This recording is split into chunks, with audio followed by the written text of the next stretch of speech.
So this is Dr. T.B. Rao, Professor and Principal, TBS Institute of Technology, Kavali. So today I am going to explain first law of thermodynamics. So the first law of thermodynamics is very important uh, in thermal engineering or in thermodynamics because it had very wide applications. If you observe any field of engineering, almost it will be one of the applications of first law of thermodynamics.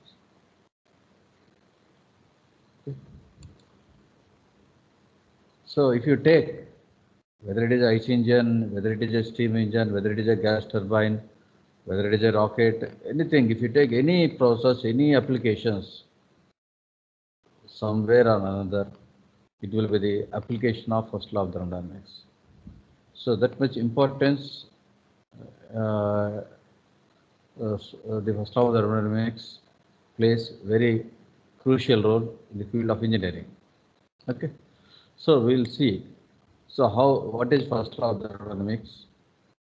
Okay, how it influences the so many applications, engineering applications that we will discuss. Okay.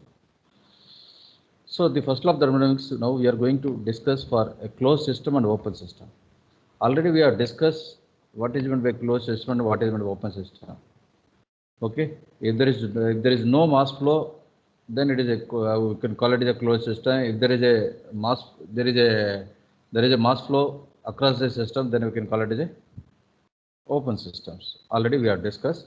So for both the systems, how the first law of thermodynamics we can apply. Okay, we'll see. Okay, the first law mainly tells about energy transfer. The first law mainly tells about energy transfer, how the energy is transferred from system to surroundings and surrounding to system. If there is in case of energy transfer, what happens?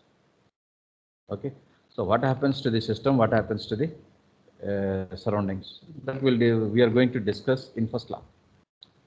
Basically, in thermodynamics means it is energy transfer. Thermodynamics means it is an energy transfer. So,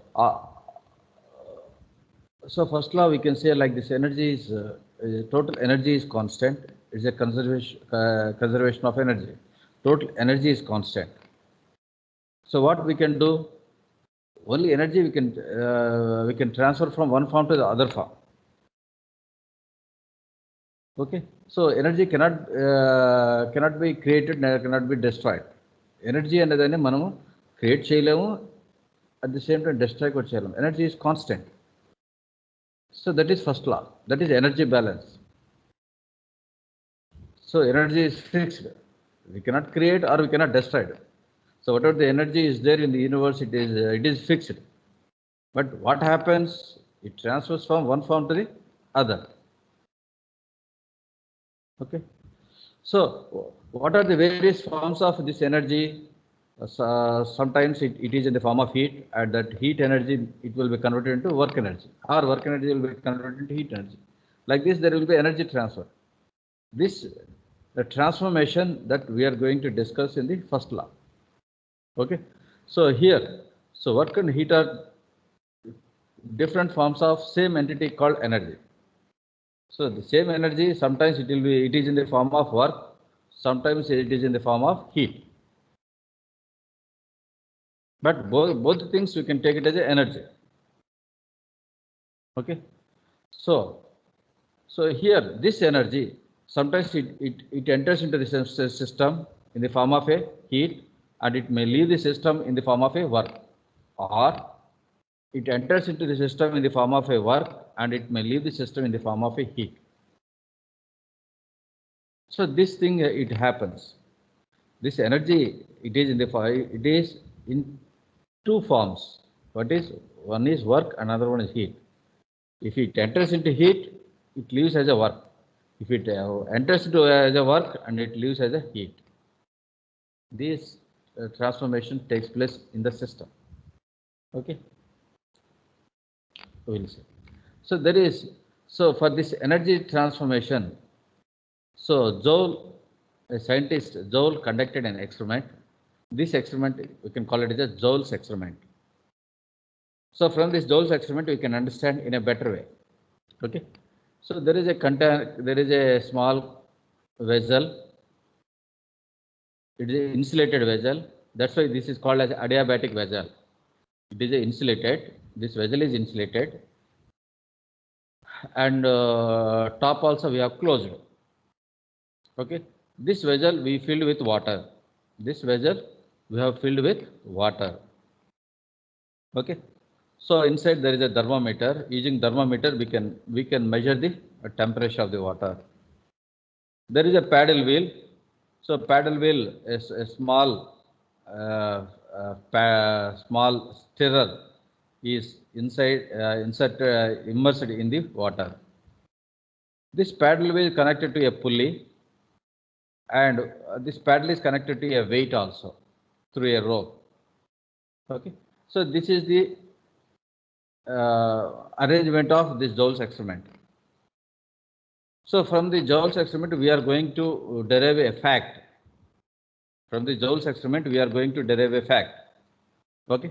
So we will see. So when this weight is coming down, since it had some weight, so the weight, due to gravity, the weight, it comes down. Once the weight comes down, what happens? So this weight, it rotates the pulley and it rotates the paddle wheel, and so the paddle wheel starts rotating. When the paddle wheel starts rotating, inside stirrer starts rotating. Okay, like this, there is a work done on the system. There is a work done on the system due to this moment of this weight. There is a work done on the system. Okay, so there is a work done. Okay, so what happens due to this rotation of this stirrer? Okay, inside the water there will be a small friction will develop. The temperature, it rises from T1 to T2. The temperature, it rises from T1 to T2. That means here there is a heat transfer. There is a heat transfer. Due to rotation of this stirrer, there is a heat transfer. Understood? So due to rotation of this stirrer, due to the rotation of stirrer, that means due to this work done, there is a heat transfer, and due to heat transfer, the temperature, it rises from T1 to T2. Okay. So whatever the temperature it rises from T1 to T2, again later it will be transferred to the surroundings. Once the top cover it removes, means it transfers to the surroundings. Okay. Like this due to this work done, there will be heat transfer. That means work done is directly proportional to the heat transfer. Work done is directly proportional to the heat transfer, or work done equal to some constant into heat transfer. Work done equal to some constant into heat transfer. So this constant is derived by this Joule's experiment. That's why this constant we can call it as Joule's constant. This constant J is called as Joule's constant. Okay. In SI units, the Joule's constant will take it as 1.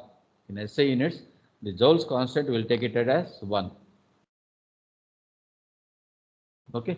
In CGS units, this J we take it as a 4.2 kilocalorie. Okay. But in SI units, this J value is 1. Okay. So the same experiment, if you observe in the graphically, so from during this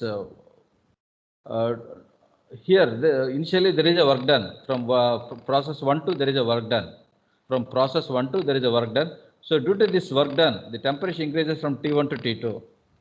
Whatever the temperature increases from T1 to T2, again the same temperature, there will be again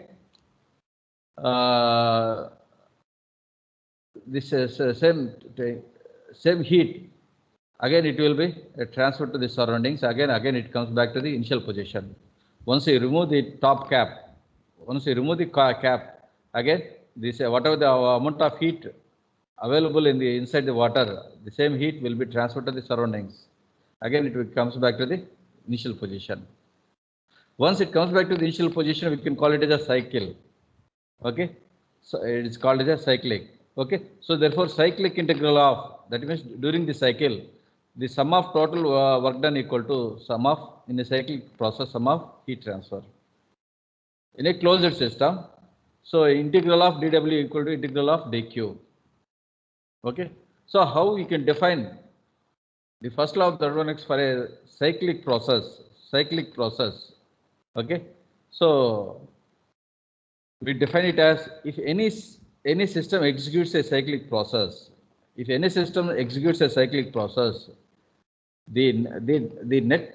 heat transfer is equal to the net work done. If any system executes a cyclic process, so the net heat transfer equal to the net work done, because J equal to 1. Okay, if any system executes a cyclic process, the net heat transfer equal to the net work done. Like this, we can define the first law of thermodynamics. Okay. So the same thing, if you go to the open system, that is a closed system. If you take a system undergoing a change of state, here also there is a closed system. If there is a system undergoing a change of state, okay, so there is a system. So there will be heat transfer to the system, and due to the heat transfer, there will be some work done. But here Q is not equal to W. What happens here? If you observe, if a system undergoes a change of state,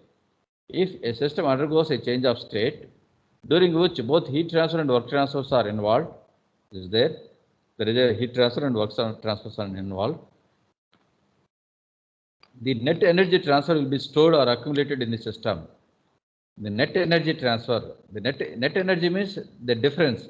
Whatever the difference, Q minus W, will be stored inside the system. Okay, will be stored inside the system. Okay, that particular net heat transfer, Q minus W, you can call it as a delta U. Whatever delta U is, it is energy stored inside the system. Energy stored inside the system, we can call it as internal energy. Whatever the energy stored inside the system, we can call it as internal energy. Delta U is internal energy. The same thing we can write it as Q equal to delta U plus W. This is first law of thermodynamics for a change of state, not cyclic process. This is first law of thermodynamics for change of state. For a change of state, so Q equal to delta U plus W. So this is very, very, very important. Okay, because this equation we are going to use for many applications, many problems. Okay, for a change of state, the first law of thermodynamics is equal to Q equal to delta U plus W, where Q is heat transfer to the system and W is work done by the system, delta U is internal energy. Okay, like this, the first law of thermodynamics, we can define it for a cyclic process or change of system, change of state. Okay, so for all these things, the basic thing is Joule's experiment. Based on the Joule's experiment, we have defined the first law of thermodynamics for a cyclic process. Okay, so in first law of thermodynamics, so we are going to discuss what Q, W, and delta U. So the three parameters. So we'll discuss and we'll find out the necessary thing required for this system, for any practical problems. Okay, so when we know Q and W, we'll find out delta U. So if you know Q and delta U, you can find out what is the work done. So if you know work done and internal energy, we can find out what is heat transfer. Like this, the unknown parameter we can find out. Okay, most of the engineering problems are the applications of the first law of thermodynamics. Okay. So any queries? Okay. So with this, okay. So today we have discussed first law of thermodynamics. The first law of thermodynamics means, so first law of thermodynamics, it explains about the energy. So energy is constant. It cannot be created or it cannot be destroyed. So energy can be transferred from one form to the other form. Okay. So energy can be transferred. So energy can be transferred from one form to the other form. Okay. So based on this energy, so it is in the form of a work done and heat transfer. Okay. So this and we have defined, we have discussed Joule's experiment, and based on the Joule's experiment, we have defined the first law of thermodynamics for a closed system and a change of state. Okay. So with this today I will stop. Okay. So next class we will discuss some something about first law of thermodynamics. Okay. In the next class.